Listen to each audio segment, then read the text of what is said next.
Итак, ассаламу алейкум. У нас такой эфир на тему Норд-Оста. Вот, сегодня очередная трагическая, можно сказать, дата 23 числа. Вот уже 22 года тому назад шли эти события, в которых были вовлечены как мы, чеченцы, так и русские. Если коротко сказать, вот так, в такой вопрос в пустоту задать, извлекли ли россияне урок с Нордоста? Спустя 20 лет Российская Федерация напала на суверенное государство и производит то же самое, что она творила 20 лет тому назад с чеченцами.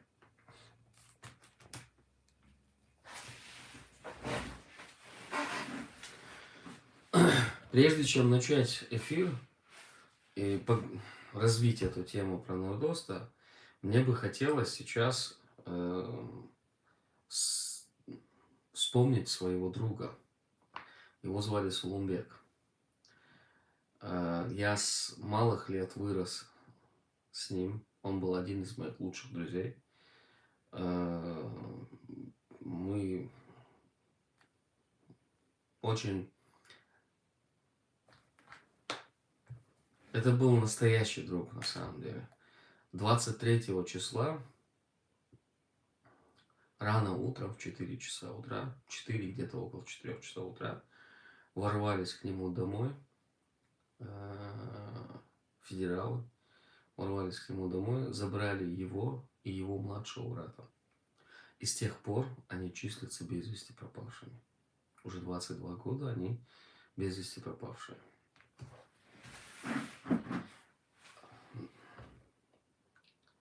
Вот, это, можно сказать, с этого для меня начался Нордост.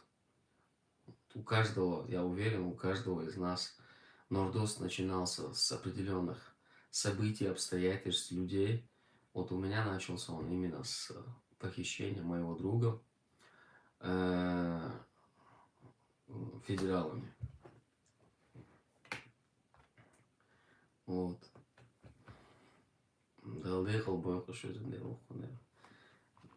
Уже 22 года прошло. Итак, далее.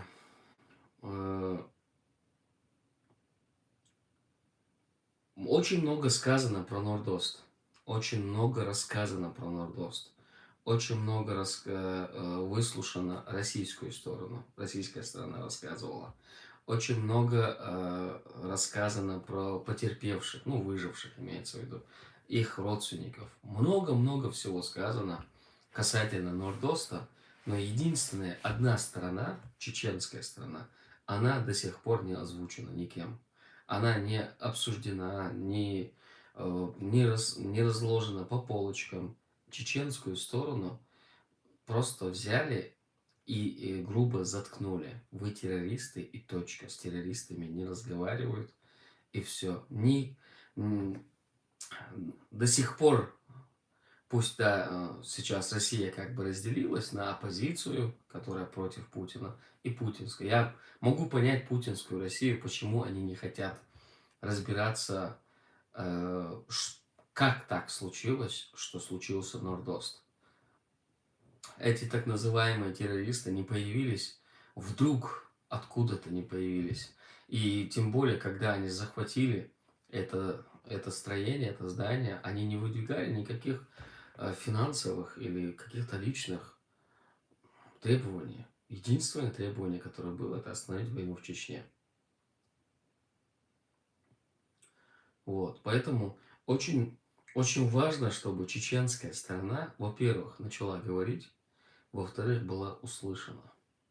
2002 год – это год, когда чеченский народ поставлен под нож российской армии.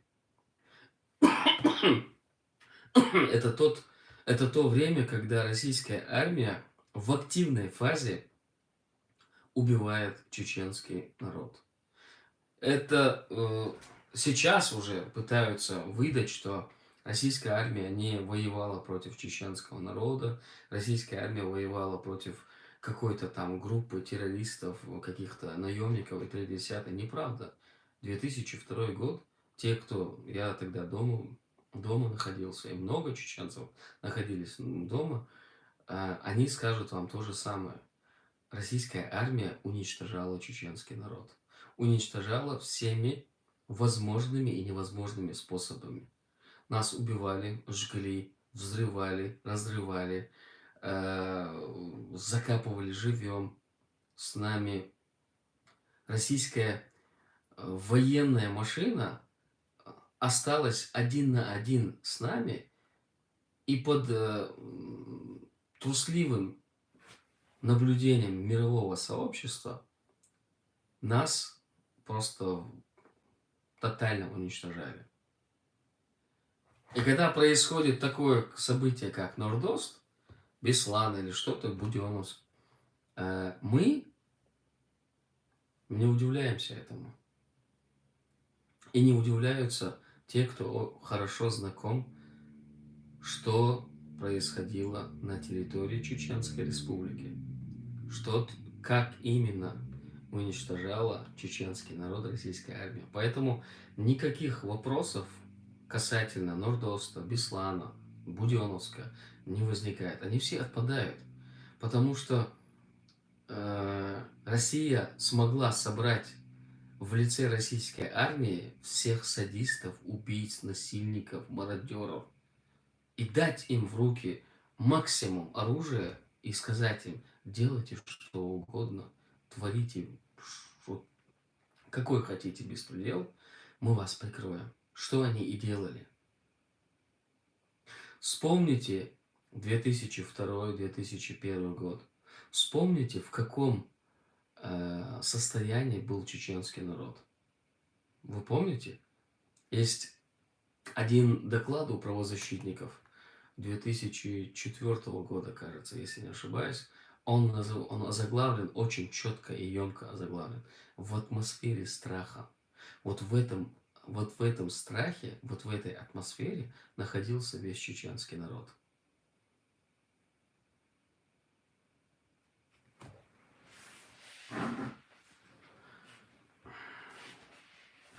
Далее,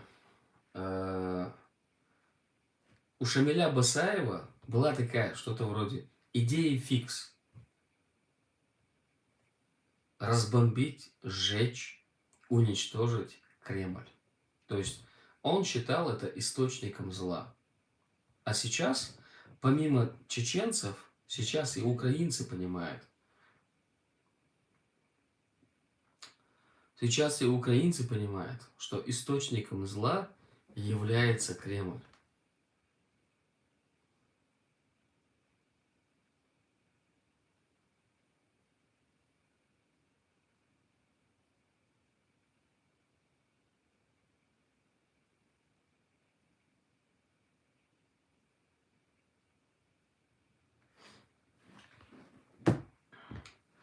И Шамилю удалось собрать людей, которые согласились поехать в Москву и устроить шухер против Кремля. По той информации, которая у нас есть, туда маленькими группами отправилось энное количество людей. Более того, с разными путями туда в Москву должны были быть доставлены минометы и снаряды к минометам, мины. И получается, что сейчас, я не помню, либо минометы не дошли, либо мины к минометам не дошли. Одно из двух. То есть Шамиль хотел поставить минометы и просто минами обстрелять Кремль. Чтобы война, которая сконцентрировалась на территории Чеченской Республики, она перекинулась на территорию врага, и чтобы россияне, которые исправно чествовали платили налоги исправно, отправляли своих сыновей для того, чтобы убивать чеченцев, они почувствовали, что война не там где-то за тысячи километров, а она вот здесь, прямо на их улицах. Но, к сожалению, что-то пошло не так, и это не случилось. И мир не увидел, как мины ровным рядом ложатся на Красную площадь. Мы бы хотели это увидеть на самом деле. И сегодня, я уверен, подавляющее большинство украинцев тоже хотят увидеть, как минометы обстреливают Кремль. Когда это не случилось, когда вот операция не случилась в должной мере, Шамиль приказал Мосуру Бараеву и тем, кто туда поехал, вернуться обратно. И Мосур попросил у Шамиля дать им возможность провести другую операцию, и если это не выгорит, то тогда они вернутся обратно. И вот тут очень важно, это такой важный момент, вот тут и появляется личность Теркибаев, о котором писала Анна Политковская. И именно посредством вот этого Теркибаева эта группа оказывается в этом мюзикле «Нордост». И с этого момента разворачивается вот это состояние. Мне сложно сейчас утверждать, что они были ведомы ФСБшниками. Но то, что вот этот акт, террористический акт, вот этот агрессивный акт, послужил на руку как Путину, так и всей России перед мировым сообществом, это мы все уже знаем и понимаем. И, как вам известно, это единственный человек, который вышел оттуда живым. Да, он через какое-то время пропал, но тем не менее, это единственный чеченец, который вышел оттуда живым и прожил какое-то время.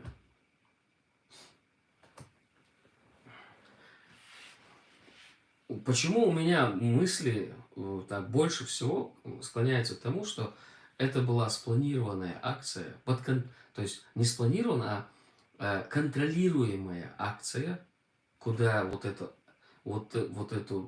гнев, вот это отчаяние с чеченской стороны, где вот на территории Москвы находились ребята, у которых убили родственников. Они вот буквально вот вышли из леса. Они буквально с самого, можно сказать, детства, кроме войны, ничего не видели. И вот этот потенциал находился на территории Москвы. И вместо того, чтобы схватить или блокировать этот потенциал, спецслужбы Российской Федерации сделали так, чтобы эта ситуация развилась именно согласно международному праву, по террористическому наклону. Ну и там эти ребята, оказавшись в этой ситуации, выдвигали остановить войну в Чечне. Это было для каждого чеченца, кто участвовал в войне, для каждого чеченца остановить войну в Чечне, остановить этот ужас, который творился на территории Чечни. И получается, что усыпили газом, пустили газ в помещение, усыпили всех, и заложников, и тех, кто захватил. Они все уснули. Но спецназ Российской Федерации прошелся по рядам, там, где заснули, каждый, кто заснул, боец сопротивления, они сделали каждому из них контрольный выстрел. То есть они их убили. Это делается для того, чтобы не оставить свидетелей. Далее, один из тех, кто участвовал в захвате Нордоста, был моим близким другом. Мы выросли вместе. Мы только спустя какое-то время узнали, что он, оказывается, был в числе этой группы. Вот. Цепочка оборвалась, потому что каждый день гибли ребята, каждый день, можно сказать, кто-то попадал в засаду, кто-то попадал в плен, кто-то пропадал без вести. Шла война, активная фаза войны шла. Поэтому мы только спустя какое-то время узнали, что Мухаммад, Шидаев Мухаммад, был участником этого мероприятия, этих событий. Но 23 число вечером случился Нордост. Под утро приехали, ворвались в дом к этому Мухаммаду. Забрали отца и забрали младшего брата. Откуда Российской Федерации было известно, что там находится Мухаммад, и что вот это родственники, отец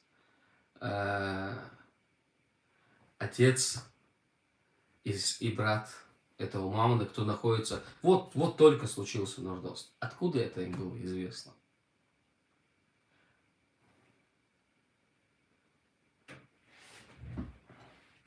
Соответственно, спецслужбы Российской Федерации уже знали, кто захватил Нордост, поименно каждого из них, помимо Моусара, помимо Абу-Бакара, который там был. Всех их знали.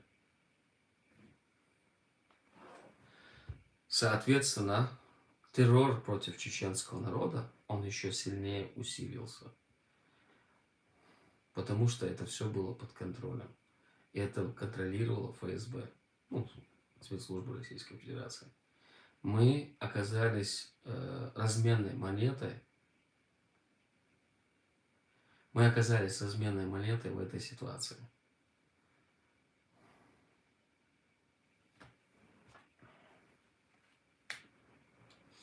И помимо активной фазы боевых действий на территории Чечни, в политическом плане, тогда Аслан Масхадов был еще живой, Аслан Масхадов вел свою политическую деятельность для того, чтобы привлечь мировое сообщество и закончить войну. События в Нордосте послужили тотальному закрытию всех переговоров, всех процессов, мир отвернулся целиком и полностью от нас, потому что Российская Федерация представила нас как террористов и бандитов.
Алейкум ассалам рахматуллах.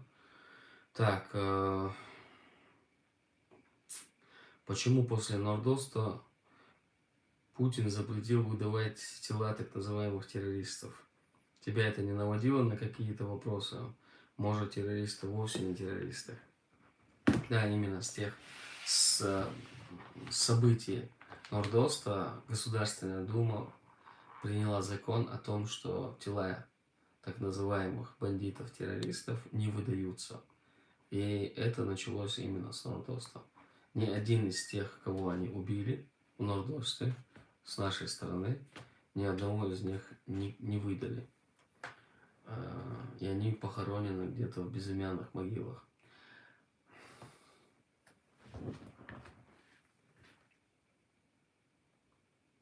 Я задал вопрос украинцам.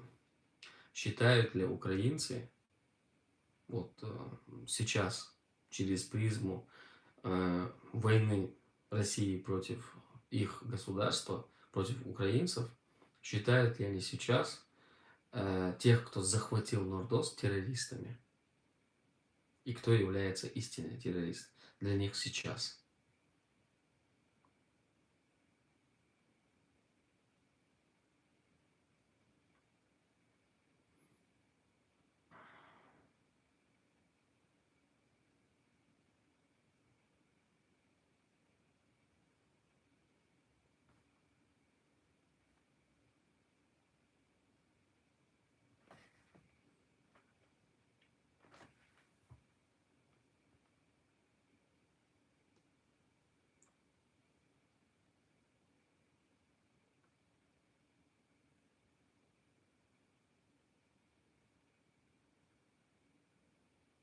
Давайте мы сначала закончим тему про Нордост.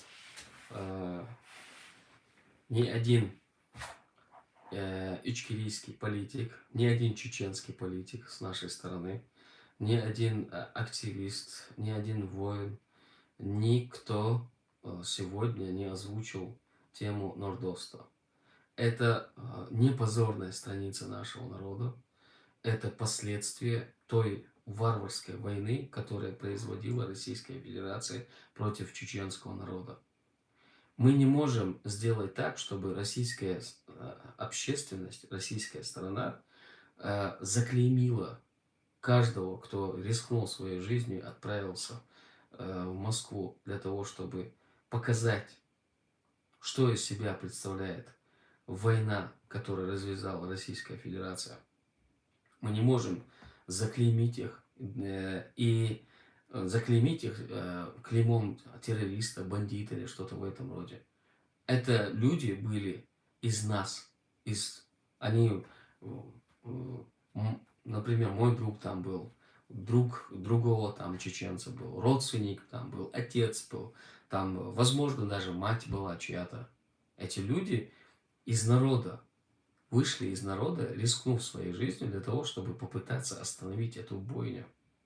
И мы не имеем права забыть все это, дать забыть, тем более сделать так, чтобы Российская Федерация в лице Путина и других окончательно заклеймила тех, кто пошел на эту акцию террористами. Мы не террористы, никогда ими не были. Мы пытались остановить войну. Нас мир предал в пользу Российской Федерации. Под трусливым молчанием мирового сообщества нас убивали. И мы взяли право выжить и отстаивать право на быть живыми, быть на этой земле, взяли в свои руки. И использовали, да, кто-то из нас шел на крайности. Это человек, его зовут Шамиль Басаев. Вот он решил для себя, что он будет переступать границы, будет убивать и уничтожать российских военных, где бы они ни были и в каком положении бы они ни были. Но чтобы не было Шамиля Басаева, не было таких отчаянных людей, как Моусар Бараев и других, никто в этом мире ничего не сделал в пользу чеченского народа. Нам был дан один только выбор – умереть. А какой смертью умереть? Вот это нам. Вот единственный выбор нам был. Какой смертью умереть? Умереть в плену, в муках, либо гордо стоя, умереть, уйти из этого мира. Вот что нам было дано. Безусловно, ни один чеченец не радуется тому, что в Нордосте погибли люди, пострадали люди. И никто из нас, из чеченцев, никоим образом не злорадствует и не считает, что это акт мести против россиян. Хотя если так взять, то это так и можно рассчитывать, смотреть на это. Но я уверен на 100%, что даже те, кто были там, они не считали, что они пришли в Москву, не приехали для того, чтобы мстить, а для того, чтобы остановить войну. Но Российская Федерация ничего не сделала для того, чтобы сохранить жизни своих граждан. Она посчитала, в лице Путина, Путин посчитал, что их жизни ничего не стоит. И вот ваше молчаливое согласие, россияне, привело вас к тому, что 20 лет спустя тот же самый Путин, та же самая российская армия напала на суверенное государство. И сегодня оно творит, вот эта армия, она творит тот же самый ужас, который она творила в Чечне. Но тут есть небольшое различие. Сегодня Украине помогают все. Весь мир, цивилизованный мир помогает оружием, тяжелым вооружением, ракетами, снарядами, бомбами. Миллиардами. И поэтому, только поэтому, и ни по каким другим причинам, только поэтому на ваших территориях, на территории Российской Федерации, нет очередных нордостов, Бесланов, Буденновцев. Только поэтому. Потому что Украине помогает весь мир. Если бы Украине не помогали в той мере, в которой сегодня помогают, я даю вам слово, нас всего лишь 1 миллион. Из этого 1 миллиона только 1,5-2% участвовало в сопротивлении, а украинцев 40 с чем-то миллионов. Даже если допустить, что 2% от этого населения, от 40 с чем-то миллионов, будут участвовать в войне, это все равно огромная армия.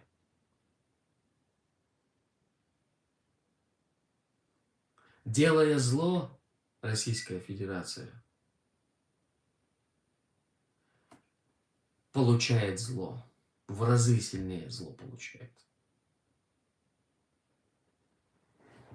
Поэтому я крайне не согласен. И никогда, нигде, где бы я ни был, в каком бы, на каком бы мероприятии, где заходила речь о Нордосте, или Беслане, или Буденновске, я никогда не поддерживал и не кивал головой, когда говорили, что вот террористы, бандиты и т.д. Я никогда не соглашался. Потому что я из этого народа. Я часть этого народа. Я видел и знаю, какую боль и трагедию, какой ужас проходил мой народ.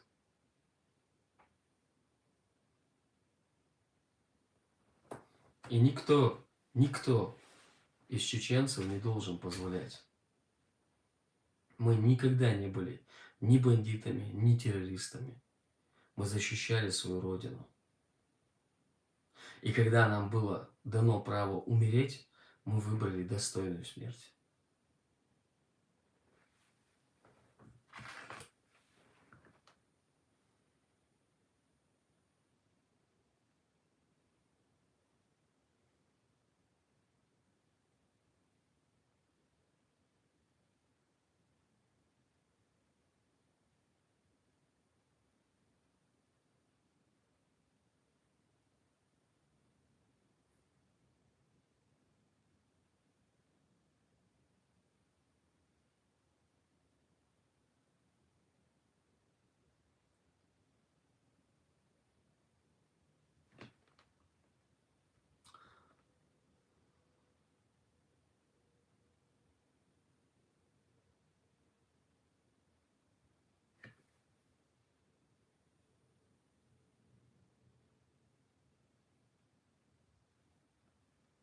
У меня сегодня в эфире нету модератора, поэтому я за всеми негативными комментариями не успеваю, так что извините.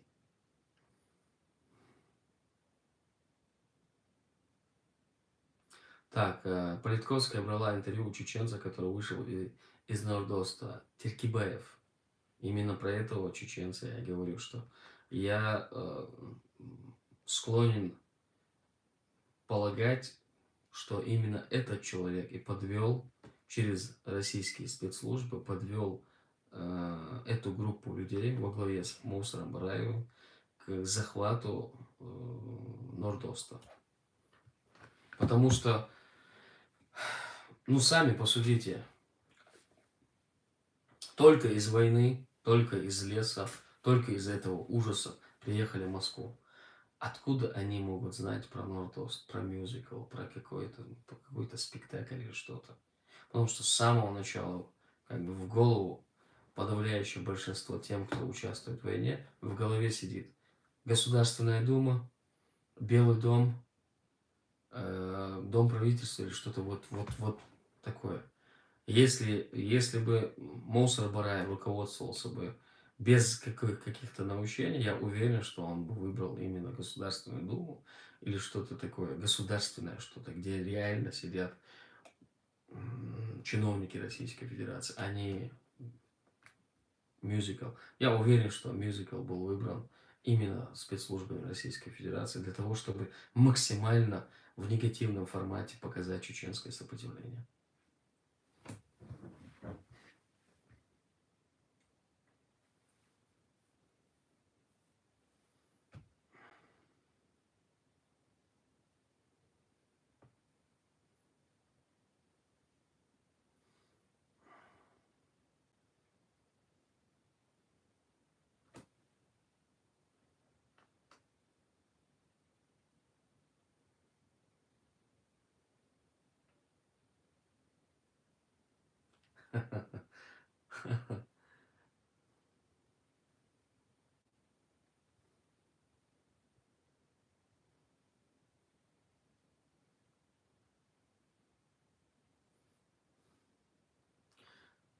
Дэл Маршал Хейл, Дэл Ислам Маршал Хейл.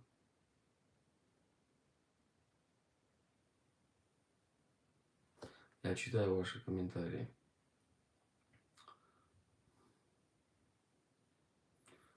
Так.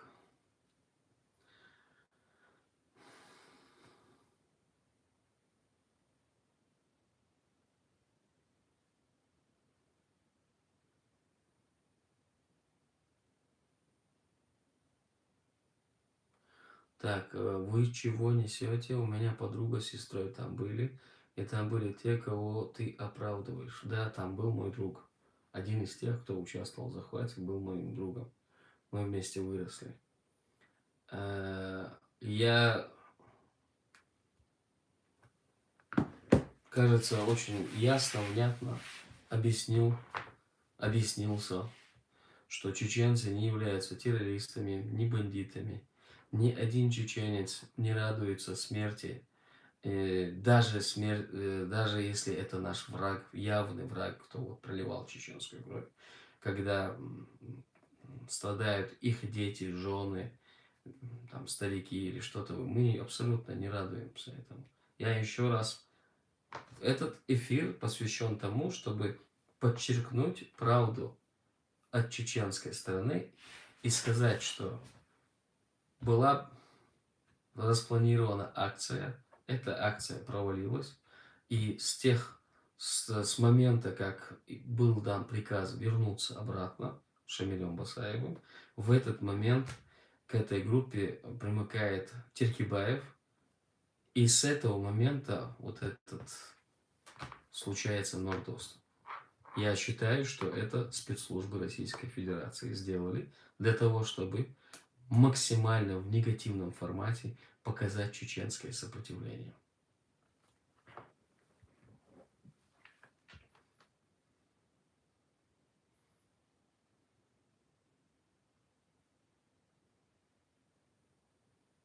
Вот тут пишет: да, так и есть, этот Теркибаев и привез в Москву Бараева с его группой, привез по зеленому коридору российских спецслужб.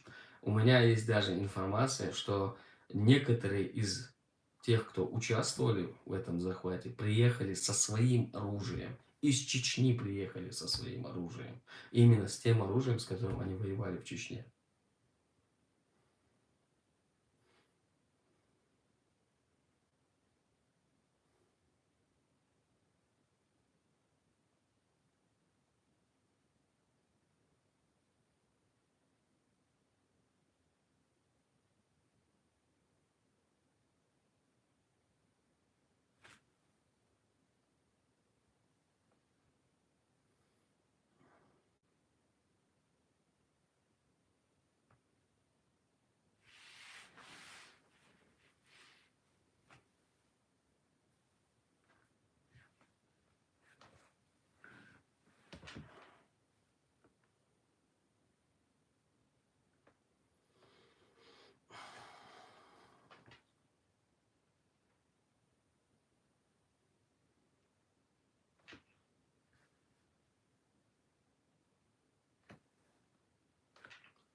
Чечня оккупированная РФ, Чеченская республика Ичкерия — это отдельное государство, да, однозначно.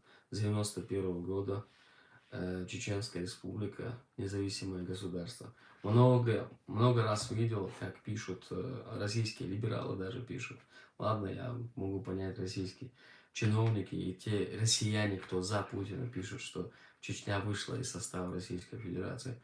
Я напоминаю вам, что Чеченская республика никогда не была в составе Российской Федерации, потому что Чеченская республика Ичкерия возникла в 91 году, а Российская Федерация юридически возникла в 93 году. Так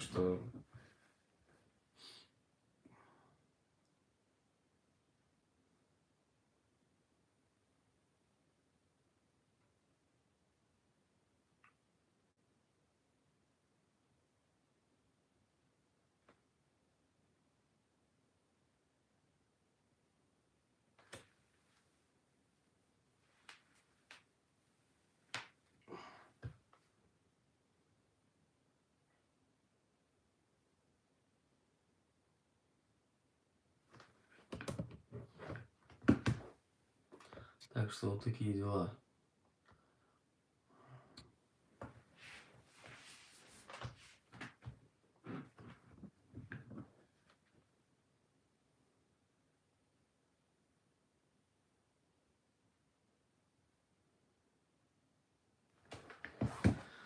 А в завершение этой темы я хочу сказать, что я искренне, как и подавляющее большинство чеченцев, искренне сочувствую тем, кто пострадал в этом акте.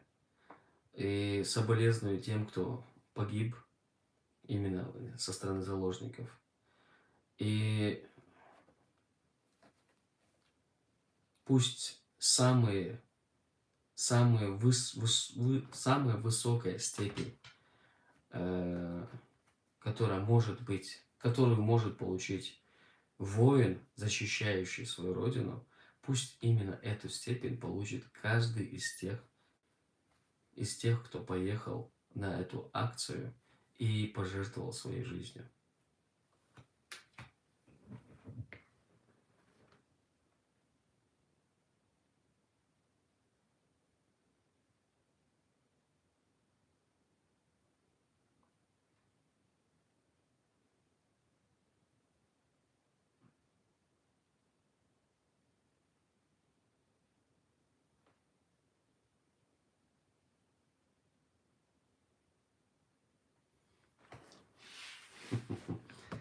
Так, в общем, эта тема у нас завершена. Потрачу на вас еще минут максимум 10, а потом завершу эфир. Так, да, много ботов набежало, городят много ерунды, но мы не будем отвечать на это. Так.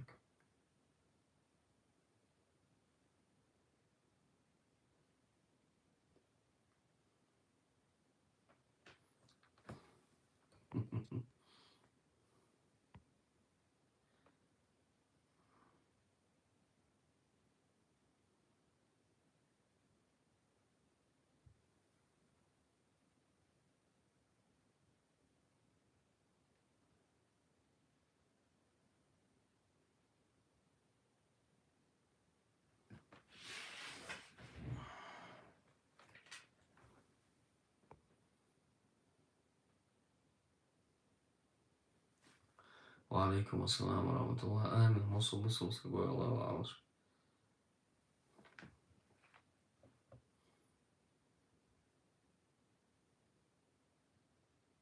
Я и сказал, я выразил соболезнования родственникам.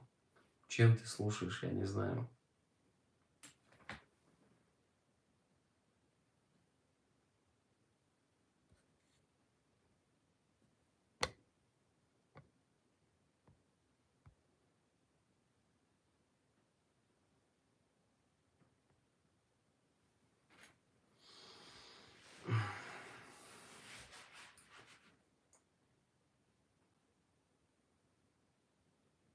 А.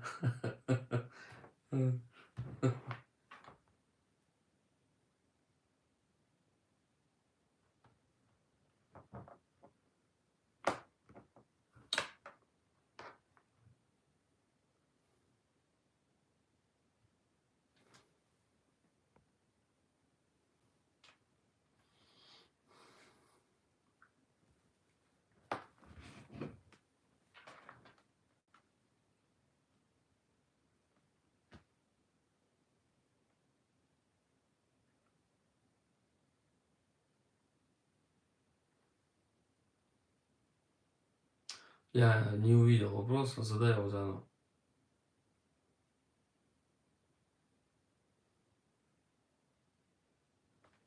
Воинам тоже выразил соболезнования, а также тем, кто погиб и пострадал. Потому что тут нет виноватых только чеченцы. Виновата Российская Федерация. Виноваты спецслужбы Российской Федерации, которые воспользовались моментом и организовали Нордост. В Грозном есть, в центре города Грозного есть храм.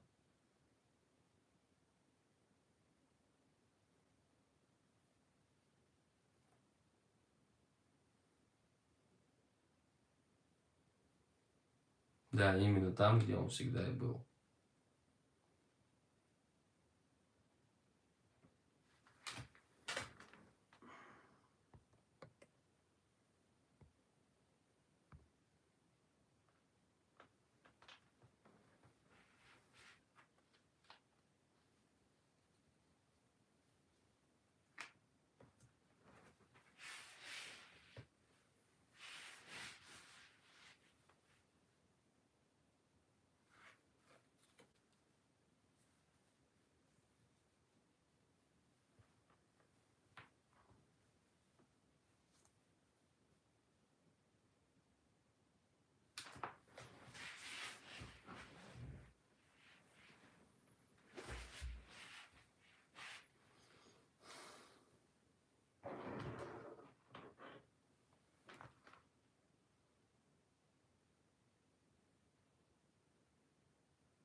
Валейкум ассалам. Да, знаю историю черкесов. Но это сегодняшняя тема не про черкесов и не про историю.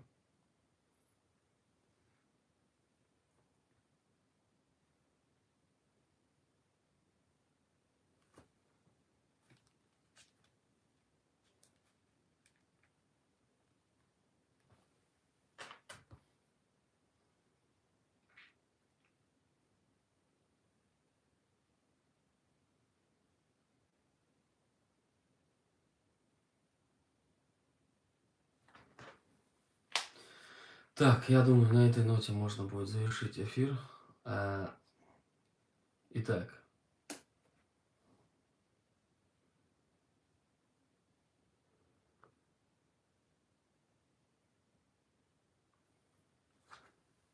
а без этого не ясно, да, что черкесы и чеченцы братья? Не ясно, да? Без этого.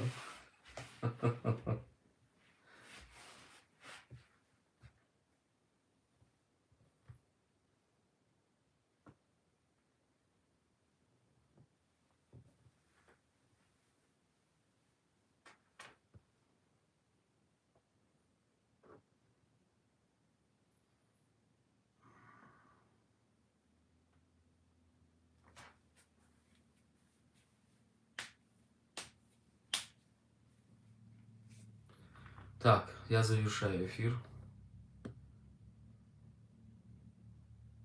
Все, всем, кто был на эфире, огромное спасибо, иншаллах, увидимся в следующем эфире.